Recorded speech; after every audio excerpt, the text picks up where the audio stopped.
Oke, bismillahirrahmanirrahim. Assalamualaikum warahmatullahi wabarakatuh. Selamat datang di channel akun YouTube Andika Pratama Jait.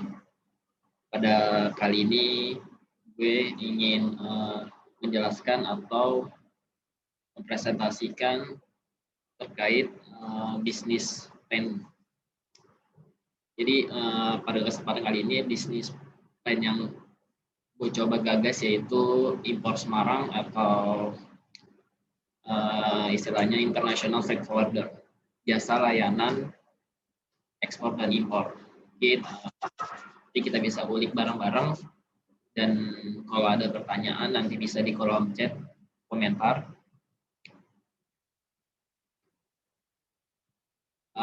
Sebelumnya perkenalkan, nama saya Andika Pratama Jait, NIM 17030 15061, dosen pengaku buat Ika Hilda, memenuhi untuk tugas kewirausahaan. Oke, baik. Jadi pertama-tama yang kita harus ketahui dulu apa sih itu freight forwarding. Mungkin orang kebanyakan mengetahui itu seperti kayak kargo atau shipping gitu, kayak jasa pelayanan kargo. Nah, jadi freight forwarding itu berkaitan itu, jadi impor dan ekspor. Nah, freight forwarding itu ialah kegiatan pengangkutan barang atau komoditas dari pelabuhan atau terminal sampai ke importir. Pelaku kegiatan freight forwarding atau usaha jasa pengurusan transportasi disebut freight forwarder. Itu seperti yang saya akan rencanakan di bisnis plan ini. Jadi freight forwarding ini dapat dilakukan melalui jalur darat, udara maupun laut dengan karakteristik moda pengangkut masing-masing. Jadi bisa by bandara, pesawat, kapal laut, kereta api, dan masih banyak lain. Oke, kita lanjut. Jadi kenapa sih latar belakang yang coba gue pribadi untuk gagas dalam bisnis freight forwarding ini? Jadi jasa freight forwarding ini dinilai lebih cocok untuk usaha kecil menengah UKM atau lokal berbasis e-commerce. Kita sadari juga di Indonesia perkembangan e-commerce ini begitu drastis, banyak pelaku-pelaku UKM yang sekiranya butuh sekali pelayanan jasa pengiriman barang atau membeli barang dari luar gitu. Nah, dalam hal pengiriman barang dan barang dari dalam negeri dan keluar negeri gitu. Mengirim produk dari suatu tujuan internasional lain dapat melibatkan banyak operator, persyaratan, dan legalitas. Jasa freight forwarding dapat menjamin bahwa produk akan sampai ke tujuan yang benar sesuai tanggal yang disepakati dan dalam kondisi baik. Layanan pengiriman yang ditawarkan oleh freight forwarder itu jauh lebih bervariasi daripada shipping agent. Jadi bagi customer atau ingin melakukan jasa dari freight forwarder ini nanti akan dibekali atau didapatkan include yaitu dokumen-dokumen mudah diurus dan hal sebagainya sehingga barang itu dapat sampai ke penerimanya gitu. Jadi itulah dari gambaran freight forwarding itu sendiri. Nah, ini data dari Badan Pusat Statistik atau BPS di Databox pada tahun 2020 Juni kemarin, tingkat dari pertumbuhan pengeluaran impor barang yaitu sampai 41,36% di tahun 2020 bulan Juni. Mungkin bisa dilihat datanya. Nah, apa sih yang bakal diberikan atau solusi yang ditawarkan oleh imporsemarang.com ini yang coba untuk kita jalankan nantinya? Nah, Impor Semarang ini merupakan perusahaan impor dengan mengedepankan integrasi sistem digital secara global dalam pengiriman via darat, laut, dan udara dengan harga bersahabat tentunya, resmi dan bergaransi.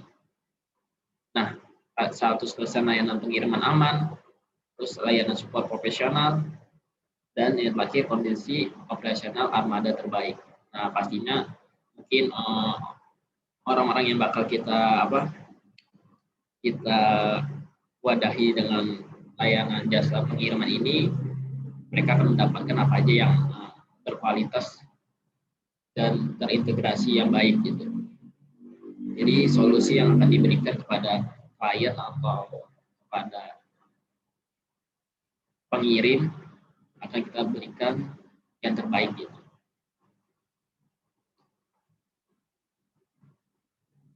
Oke, sebelum itu kita memperkenalkan apa sih itu Impor Semarang. Mungkin ini sebuah gagasan baru. Sebenarnya Impor Semarang sudah saya dengan saudara saya bertim sudah membuat ini Impor Semarang, dan sudah kita mengurusi semua perizinan, dan kantornya sendiri sudah ada walaupun kantornya masih di rumah, kita masih operasional di rumah, berlokasi di Semarang, dekat Pantai Marina. Mungkin teman-teman yang tahu daerah Pantai Marina, jadi nggak jauh dari pelabuhan juga. Nah, international freight forwarder atau custom planner, custom konsultan, dan transportation service. Ini yang kita akan tawarkan nantinya gitu. Merupakan perusahaan yang bergerak di bidang logistik, antara lain menangani urusan jasa kepabeanan atau bea cukai, di mana proses pengerjaannya mengenai pekerjaan impor.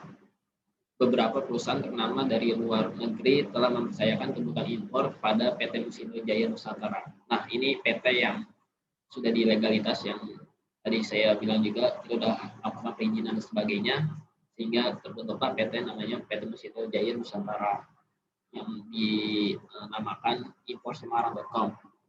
Nah, mulai dari importir produsen untuk menangani kebutuhan industri dan juga importir umum, yaitu barang-barang keperluan sehari-hari seperti departemen store, mainan anak, yang biasanya impor-impor, hardware, dan terus equipment. Itu yang bisa kita coba untuk tayangkan gitu. Dan proses pengiriman apa aja sih? Oke, terus visi dan misi yang ditawarkan atau dicoba langkah ke depan dari Impor Semarang ini, yang pertama menjadi pelopor dalam digital logistik di Indonesia tentunya. Terus misi kita memberikan pelayanan dengan cepat dan tanggap sesuai basis teknologi dan informasi. Jadi kita menyesuaikan kebutuhan zaman, menyesuaikan tren, dan terus selalu memperbaiki dalam menjalankan usaha kita gitu. Oke, pelayanan yang diberikan dari Impor Semarang ini yang tadi sudah dijelaskan juga, ada jasa kepabeanan. Pengurusan jasa kepabeanan merupakan kegiatan usaha yang berwenang mengurus kewajiban pemenuhan pabean atau biasanya kita sebut ya pengurusan bea cukai gitu, untuk dan atas kuasa importir gitu. Namun dalam hal pengurusan tidak dilakukan sendiri, yaitu memberikan kuasa kepada PT Musindo Jaya Nusantara. Nah, terus kita ada trucking service. Jasa pengiriman barang dengan jumlah besar dapat dilakukan dengan menggunakan trucking kontainer. Biaya pengiriman menjadi lebih murah tentunya dibandingkan dengan transportasi angkut barang lainnya, terutama bagi Anda yang berkecimpung dalam bisnis berskala besar seperti pabrik dan hal sebagainya yang membutuhkan mode transportasi yang begitu banyak gitu. Nah, terus kita juga ada jasa impor borongan. Mungkin bagi masyarakat yang ingin mengimpor barang-barang dari kota Cina, biasanya menjadi lebih murah gitu. Nah, jasa impor borongan ini atau konsolidasi shipment, di mana barang Anda dikonsolidasi dengan barang orang lain yang sejenis dan diberangkatkan ke negara yang dituju, diangkut dalam satu kontainer pada berbagai macam barang. Terus kita juga ada jasa impor under name, melakukan impor atas nama atau legalitas pihak lain yang menguruskan segala proses baik operasional, pengiriman barang maupun administrasi bidang, kepabeanan, shipping, dan lain sampai berangkat tersebut sampai ke tempatnya. Nah, terus ada layanan B-handle. B-handle adalah kegiatan pemeriksaan fisik barang di dalam peti kemas atau barang yang impor. Kegiatan tersebut apabila barang masuk dalam kategori jalur merah sesuai dengan dokumen impor barang yang diberitakan. Terus ada perizinan impor, membantu Anda dalam mengurus segala perizinan, kegiatan impor, dan segala bentuk dokumen kepengurusan sehingga perusahaan Anda tidak perlu repot untuk mengurus perizinan lagi. Gitu.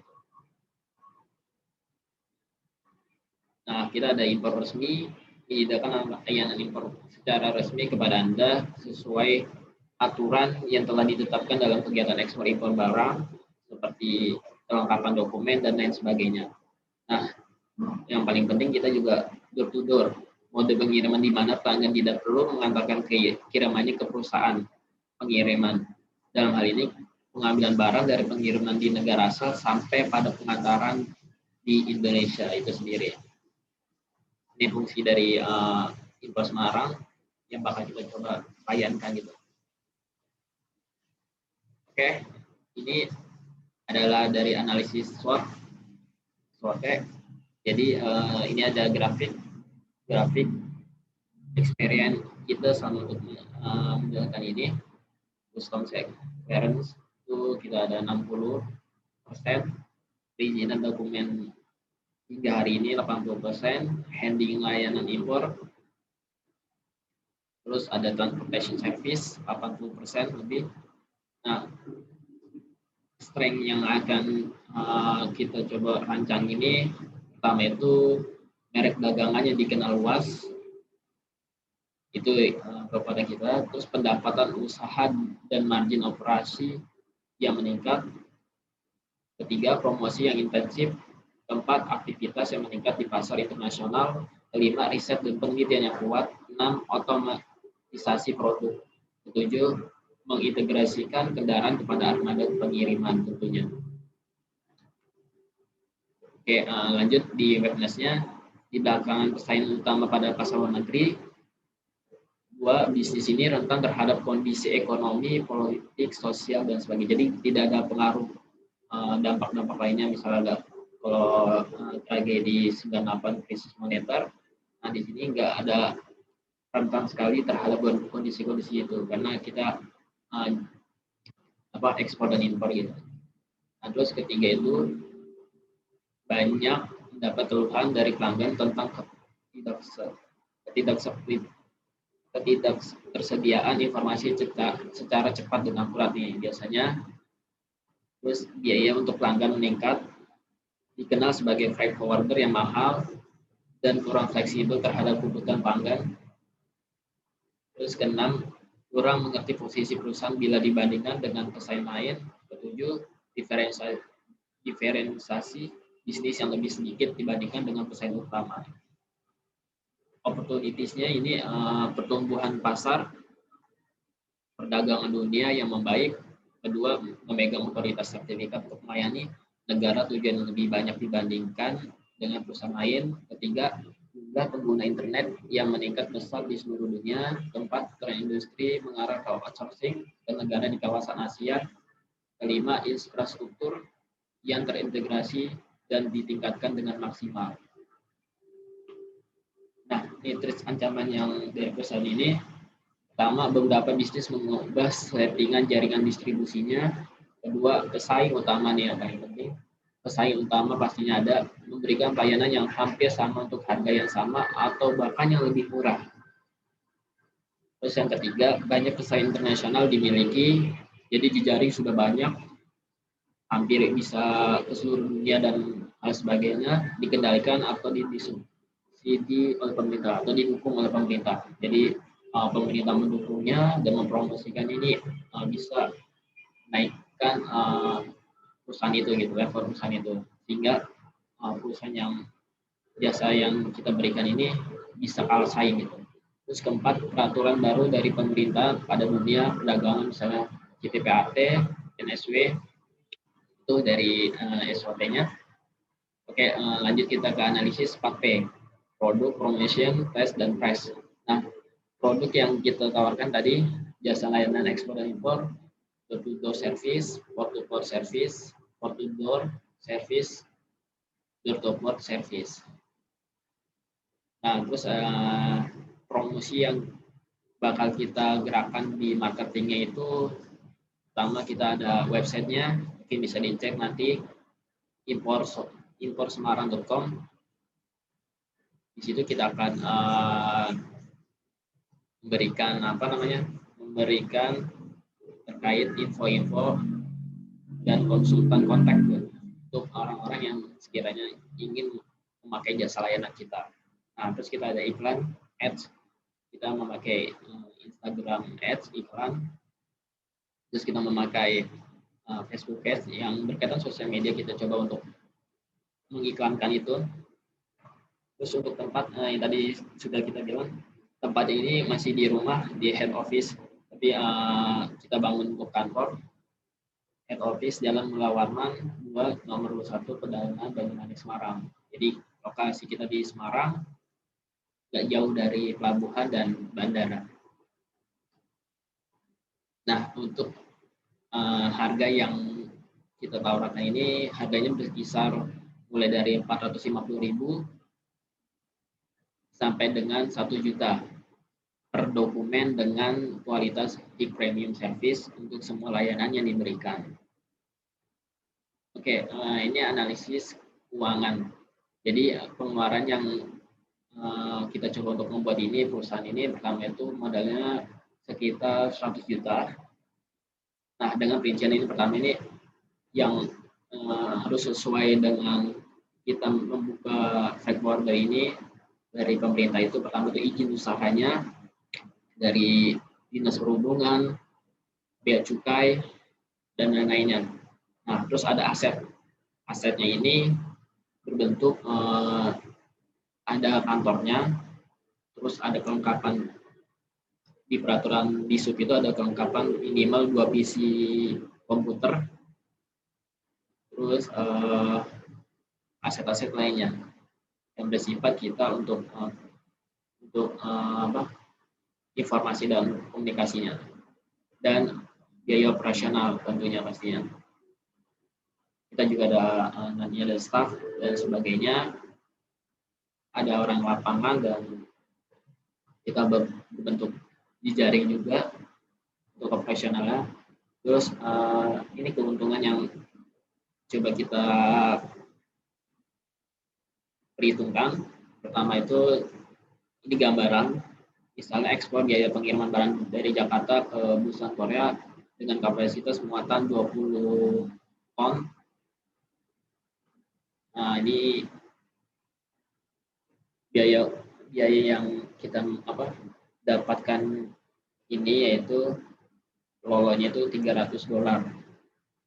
Nah, ini $300 keuntungan kita. Jadi total biaya yang customer bayarkan sebanyak $2.260. Nah, terus untuk impor nih, nah ini total biaya yang mereka bayar dan keuntungan kita Rp268.500 untuk keuntungan perusahaan.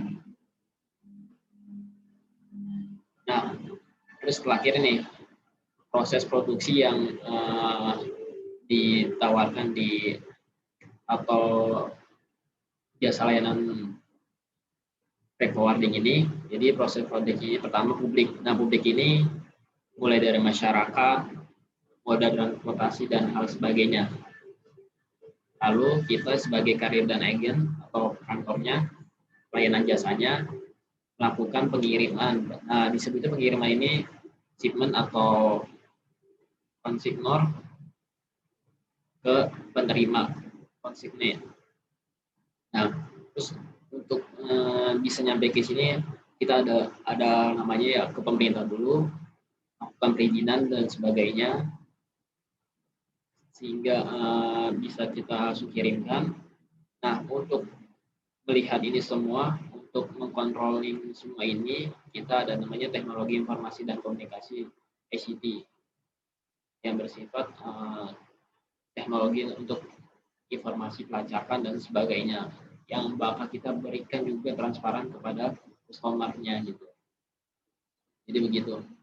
proses produksi yang ada di freight forwarding importsemarang.com. Oke, itu saja pemaparan dari freight forwarder. Mungkin teman-teman selebihnya bisa mengkontak nomor ini atau ingin menjelajahi ini websitenya, kita sudah ada, baru ada di tahun ini, namanya www.importsemarang.com.